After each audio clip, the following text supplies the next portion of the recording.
السلام علیکم۔ S an Islamic history میں خوش آمدید۔ بسم اللہ الرحمن الرحیم۔ حضرت ابو اسیب رضی اللہ تعالی عنہ نبی اکرم صلی اللہ علیہ وسلم کے آزاد کردہ غلاموں میں سے ایک ہیں۔ یہ اپنی کنیت سے ہی جانے جاتے ہیں۔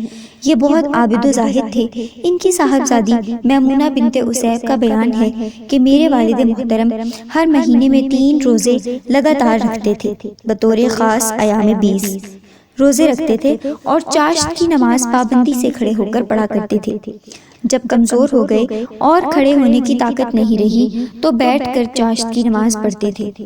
حضرت میمونہ کہتی ہیں والد محترم کی آواز بہت ہلکی اور کمزور ہو گئی تھی، جس کی بنا پر اپنے تخت میں ایک چھوٹی سی گھنٹی لگا رکھی تھی۔ جب مجھے بلانا ہوتا تو گھنٹی بجاتے تھے، میں حاضر ہو جاتی۔ حضرت ابو اسیب رضی اللہ تعالی عنہ فرماتے ہیں کہ ایک رات رسول اللہ صلی اللہ علیہ وسلم گھر سے باہر تشریف لائے۔ آپ نے مجھے آواز دی، میں حاضر خدمت ہوا۔ پھر حضرت ابو بکر رضی اللہ تعالی عنہ کے پاس سے گزرے، انہیں بھی آواز دی، وہ بھی تشریف لے آئے۔ پھر حضرت عمر رضی اللہ تعالی عنہ کے پاس سے گزرے، انہیں بھی آواز دی، وہ بھی تشریف لے آئے۔ ہم لوگ ایک انصاری کے باغ میں پہنچے۔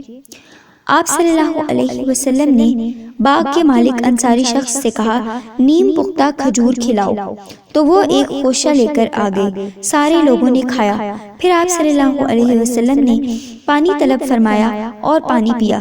پھر ارشاد فرمایا، قیامت کے دن تم لوگوں سے اس نعمت کے بارے میں ضرور سوال کیا جائے گا۔ حضرت عمر فاروق رضی اللہ تعالی عنہ نے یہ سن کر کھجور کا خوشہ لیا اور زمین پر دے مارا۔ ساری کھجوریں بکھر کر رسول اللہ صلی اللہ علیہ وسلم کے پاس چلی گئیں۔ پھر عرض کیا، اے اللہ کے رسول، کیا قیامت کے دن ہم لوگوں سے اس کھجور کے بارے میں سوال کیا جائے گا؟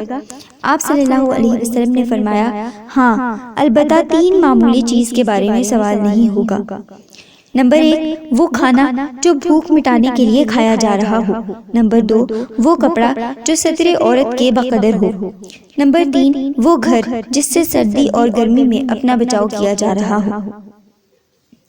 ناظرین، اگر آپ کو ہماری یہ ویڈیو پسند آئی ہو تو ہماری ویڈیو کو لائک کریں اور ہمارے چینل کو سبسکرائب کر دیں۔